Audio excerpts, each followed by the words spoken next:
क्यूरिक अणु।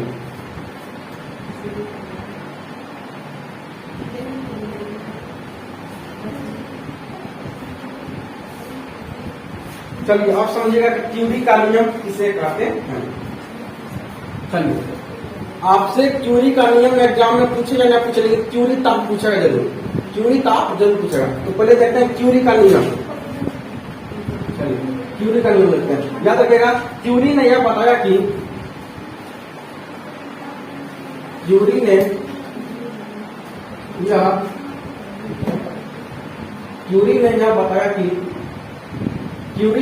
यह बताया कि किसी अनुचुंबकीय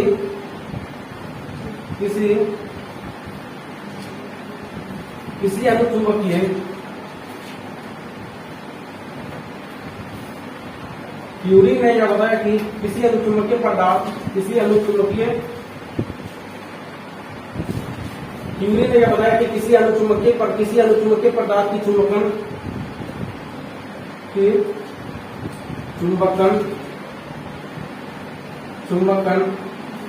तीव्रता m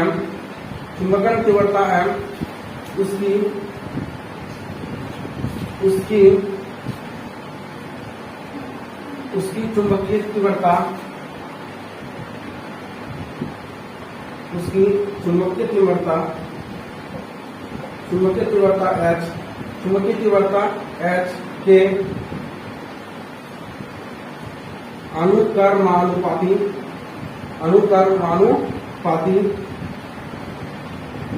अनुक्रमानुपाती एवं उसके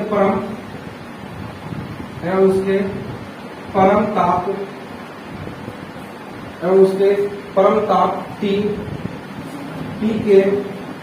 के क्या होते हैं, व्युत्क्रमानुपाती होते हैं,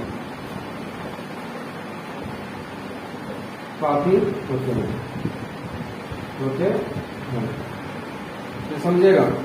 तो हम क्या बोल रहे हैं, क्यूरी ने यह बताया कि किसी अनुचुंबकीय पदार्थ की चुंबकन तीव्रता क्यूरी ने यह बताया कि किसी अनुचुंबकीय पदार्थ की चुंबकन तीव्रता, जैसे से कह रहा है उसे लिखेंगे। क्यूरी ने यह बताया कि किसी अनुचुंबकीय पदार्थ की चुंबकन तीव्रता को क्या लिखते हैं हम, चुंबकन तीव्रता, उसकी चुंबकीय तीव्रता कैसे से लिखते हैं, चुंबकीय तीव्रता कैसे लिखते हैं, चुंबकीय तीव्रता के अनुक्रमानुपाती, चुंबकीय तीव्रता के क्या होते हैं, तो अनुक्रमानुपाती एवं उसके परम ताप के क्या होते हैं, परम ताप के व्युत्क्रमानुपाती होते, क्या होते हैं, व्युत्क्रमानुपाती होते हैं। इसी को क्या कहते हैं, इसी को क्यूरी का नियम कहते हैं। ठीक है, ऐसा में नहीं समझ आए, फिर समझिए। हम बोले हैं क्यूरी का नियम किसे कहते हैं, तो क्यूरी का नियम किसे कहेंगे, क्यूरी ने यह बताया कि किसी अनुचुंबकीय पदार्थ की चुंबकन तीव्रता किसी अनुचुंबकीय पदार्थ की चुंबकन तीव्रता उसकी चुंबकीय तीव्रता के अनुक्रमानुपाती देखिए m और h, देखिए समानुपाती को ही क्या कहते हैं, अनुक्रमानुपाती कहते हैं। समझाए थे ना, बताए थे कि नहीं बताए थे, अरे बताए थे, तो बताए थे, याद रखिएगा। तो समानुपाती बोली जाती है, यहाँ पे अनुक्रमानुपाती यूज कीजिए। देखिए एक समान में आपको दिख रहा है, ये दोनों, ये m और h एक समान में दिख रहा है, अरे बोलिए हुआ दिख रहा है, दोनों एक समान में दिख रहा है। ये क्या अनुक्रमानुपाती है एवं उसके परम ताप के क्या होते हैं, तो परम ताप के व्युत्क्रमानुपाती होते हैं। व्युत्क्रमानुपाती मतलब क्या होता है, जो बटे में होता है उसे क्या कहते हैं, व्युत्क्रमानुपाती कहते हैं। फिर समझिए क्यूरी का नियम किसे कहते हैं, तो क्यूरी ने बताया था कि किसी अनुचुंबकीय पदार्थ की चुंबकन की तीव्रता उसकी चुंबकीय तीव्रता के अनुक्रमानुपाती देखिए अनुक्रमानुपाती है, अनुक्रमानुपाती मतलब समानुपाती एवं उसकी परम ताप के क्या होते हैं, परम ताप के व्युत्क्रमानुपाती। व्युत्क्रमानुपाती मतलब क्या होता है, उसे बटे में डाल दो, उस चीज को बटे में डाल दीजिए, वो हो जाएगा व्युत्क्रमानुपाती। तो वही लिखे हैं, एवं उसके परम ताप के क्या होते हैं, व्युत्क्रमानुपाती होते हैं। इसी को कहते हैं क्यूरी का नियम कहते हैं। कहीं दिक्कत नहीं। अब देखिए इससे आगे थोड़ा सा इससे आगे थोड़ा कर सकते हैं, एम बराबर इस समय ये अनुक्रमानुपाती का चिन्ह हटेगा, क्या लगेगा, सी, क्या लगेगा, सी, तो सी एच बटे टी। ठीक है, आगे हम सब समझ में। ये सी क्या है, यही सी क्या है, क्यूरी ताप। क्या है, क्यूरी ताप। ये सी क्या है, तो क्यूरी ताप। आगे समझिए, चलिए बहुत बढ़िया, समझ आ गया तो बहुत बढ़िया, नहीं समझ आया तो भी बढ़िया।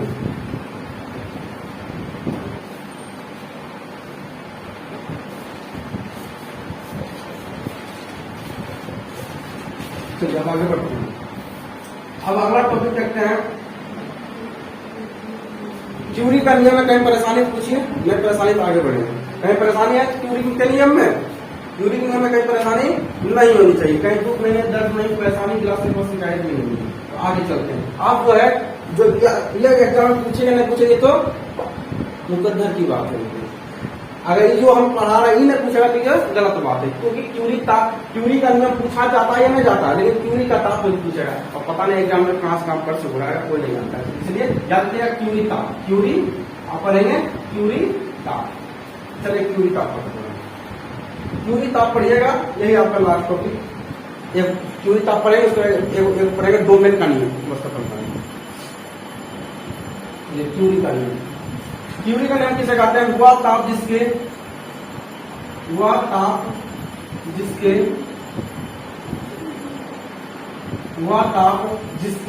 ऊपर पदार्थ,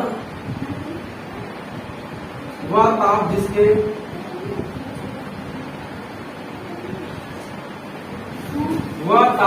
जिसके ऊपर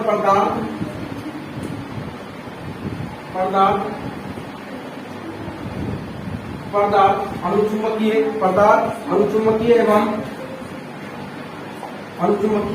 जिसके नीचे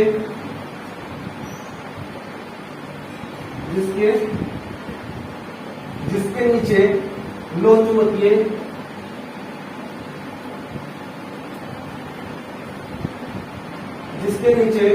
चुंबकीय होता है,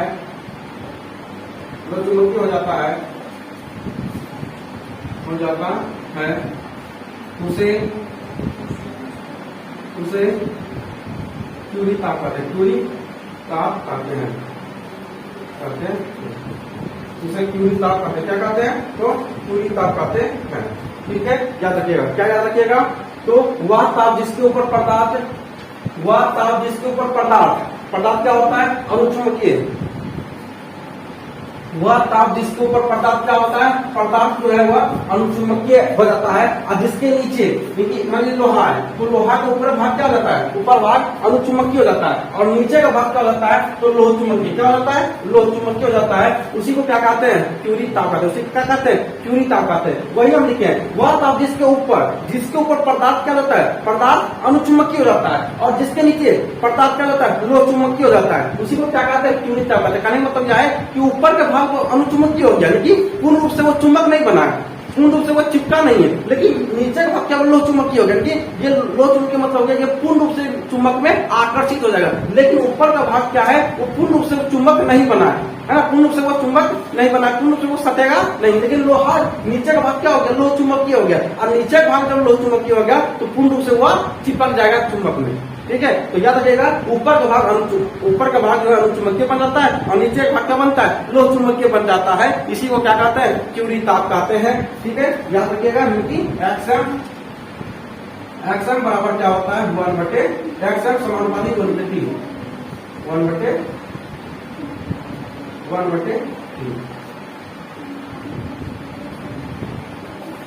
याद रखिएगा, हम लास्ट टॉपिक पढ़ेंगे, एक लास्ट टॉपिक अब हम पढ़ेंगे जिसे कहते हैं डोमेन संरचना। बस आगे बढ़ेंगे। ठीक है, चलिए डोमेन संरचना पढ़ेंगे, इस पर इसका ले लीजिए क्योंकि हटेगा नहीं, पर इसका लीजिए, इसका जो फोटो क्लिक कीजिए, फिर इससे आगे बढ़ेंगे।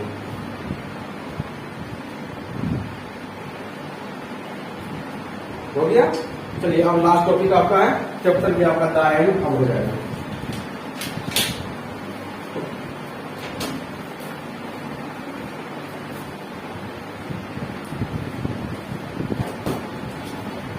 चलिए अब हम पढ़ेंगे अगला टॉपिक हम पढ़ेंगे जिसका नाम है डोमेन संरचना।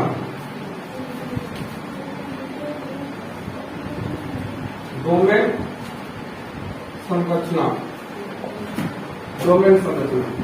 चलिए पढ़ते हैं डोमेन संरचना क्या होता है। बड़ा ही बेहतर टॉपिक है, इसको पढ़ने के बाद लोक चुंबकीय पदार्थ कई छोटे डोमेन, लोक चुंबकीय पदार्थ, लोक चुंबकीय पदार्थ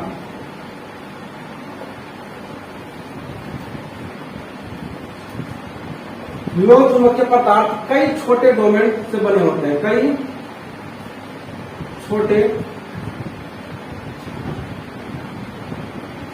डोमेन से बने होते हैं, कई छोटे डोमेन से बने होते हैं। लोक चुंबकीय पदार्थ कई छोटे डोमेन से बने होते हैं जिनमें प्रत्येक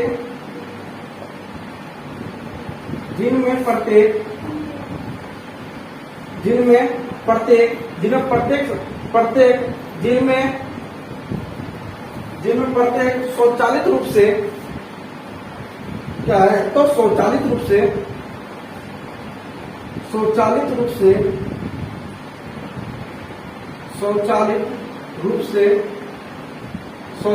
से चुंबकित होता है, चुंबकित होता है स्वचालित रूप से। स्वचालित मतलब क्या होता है, स्वेच्छापूर्वक, है ना। स्वेच्छापूर्वक क्या होता है, जो चुंबक स्वेच्छापूर्वक क्या होता है, वो चुंबकित हो जाता है, चुंबकित हो जाता है, होता है। डोमेन घूमने के लिए मतलब होता है, डोमेन घूमने के लिए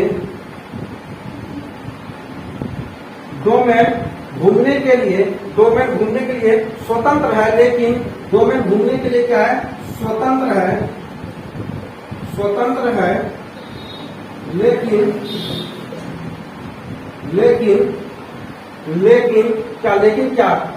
एक डोमेन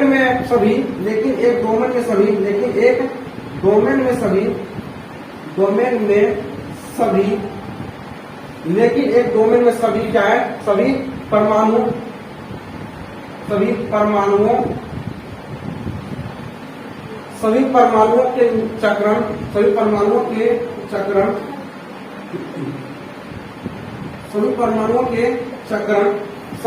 परमाणुओं के चक्रण, चुंबकीय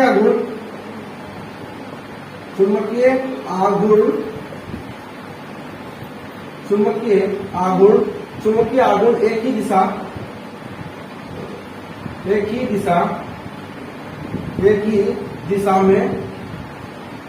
में उन्मुख होते हैं। समझिए क्या लिखते हैं। चलिए हम लिखे हैं डोमेन संरचना किसे कहते हैं, पहले डोमेन किसे कहते हैं। अगर चलिए तो याद रखिए डोमेन किसे कहते हैं। लोक चुंबकीय पदार्थ कई छोटे डोमेन से बने होते हैं। लोक चुंबकीय पदार्थ जो होते हैं वो कई छोटे छोटे डोमेन से बने होते हैं, उनका डोमेन जो होता है वो बहुत ही डोमेन जो होता है चुंबकीय क्षेत्र में चुंबकित करने के लिए डोमेन, लेकिन लोहे के अंदर एक डोमेन होता है, और डोमेन जो होता है वो बहुत ही छोटे छोटे कणों से बने होते हैं, है ना। डोमेन जो होता है वो बहुत ही छोटे छोटे कणों से बने होते हैं। तो लोग चुंबकीय पदार्थ कई छोटे छोटे डोमेन से बने होते हैं जिनमें प्रत्येक स्वचालित रूप से चुंबकित होता है। ये जो डोमेन होता है, जो लोहा के अंदर, मतलब लोहा क्या है, ये लोहा है। लोहा के अंदर क्या होता है, छोटा इसमें क्या होता है, इसमें डोमेन होता है। ये डोमेन जो होता है ये स्वेच्छापूर्वक क्या करता है, चुंबकित में जाकर चिपक जाता है ना। स्वेच्छापूर्वक, कोई दबाव इसके ऊपर नहीं, स्वेच्छापूर्वक क्या होता है, ये स्वेच्छापूर्वक जाके चुंबक में चिपक जाता है। लेकिन उसी प्रकार आप चांदी को उठा लीजिए, ये चांदी में क्या डोमेन नहीं होता है, डोमेन ना होने के कारण ही वो चिपकता नहीं है। लेकिन लोहा में क्या होता है, लोहा में डोमेन का गुण होता है, और डोमेन क्या करता है, ये चुंबकित करने के लिए सहायक होता है। तो ये डोमेन क्या करता है, ये लोहा के अंदर डोमेन होता है, और छोटे छोटे क्या होता है, डोमेन होता है, छोटे छोटे क्या होता है, डोमेन होता है। अब देखिएगा, अब लोहा के पास जब जाइएगा ना, लोहा के पास जाइएगा, देखिए लोहा को जब गर्म करके जब पीटता है ना, तो उस वक्त देखिएगा, उस वक्त जो है चुंबक का गुण उसमें समाप्त हो जाता है। क्यों? क्योंकि उसमें डोमेन को क्या किया, डोमेन को आग पर क्या किया, गर्म कर दिया गया है ना, जिससे कि डोमेन का गुण लोहा से क्या होता है, खत्म हो जाता है, लोहा से क्या होता है, खत्म हो जाता है। आगे समझे, लोहा को क्या करता है, जब लोहा को गर्म किया जाता है, तो उस वक्त क्या होता है, डोमेन का गुण समाप्त हो जाता है। डोमेन का क्या होता है, गुण समाप्त हो जाता है, उस वक्त वो लोहा नहीं छूटेगा, ठीक है, समाप्त हो जाता है। ठीक है, क्या देखते हैं, तो लोहा में क्या होता है, लोहा में छोटे छोटे मात्रा में क्या होता है, तो डोमेन होता है, जो कि स्वेच्छापूर्वक क्या करता है, स्वेच्छापूर्वक चुंबकित हो जाता है। स्वेच्छापूर्वक क्या होता है, चुंबकित हो जाता है। डोमेन घूमने के लिए स्वतंत्र होता है, डोमेन जो है घूमने के लिए क्या, घूमने मतलब क्योंकि पूरा घूम सकता है, जहां यहाँ जाना चाहिए, यहाँ जाना चाहिए, यहाँ जाना चाहिए, कि ये हर जगह घूम सकता है, लोहा के अंदर हर जगह ये घूम सकता है। डोमेन घूमने के लिए क्या होता है, स्वतंत्र होता है। लेकिन एक डोमेन में सभी परमाणुओं के चक्रण क्या होते हैं, सभी परमाणुओं के चक्रण चुंबकीय आघूर्ण एक ही दिशा में होता है। कहने में तो क्या है कि ये जो डोमेन का जो घूमने का तरीका होता है ना, तो सबका दिशा क्या होता है, डोमेन के सभी का दिशा क्या होता है, एक ही दिशा में होता है। क्या होता है, एक ही दिशा में होता है। बस इतना ही बोला गया है कि लोह चुंबकीय पदार्थ कई छोटे छोटे डोमेन से बने होते हैं, जिनमें प्रत्येक स्वचालित रूप से चुंबकित होता है, डोमेन घूमने के लिए स्वतंत्र होता है। लेकिन एक डोमेन में सभी परमाणुओं के चक्रण क्या होते हैं, सभी परमाणुओं के चक्रण जो है चुंबकीय आघूर्ण एक ही दिशा में उन्मुख होते हैं। यानी डोमेन का जो दिशा होता है, सबका क्या होता है, एक ही दिशा में होता है, एक ही डायरेक्शन में होता है। ठीक है, तो हो गया ये चैप्टर दाएं, ठीक है, याद रखिएगा, ये हो जाओ दाएं। आज तारीख कितना मारो भैया, 10 तारीख 8वां महीना 2000।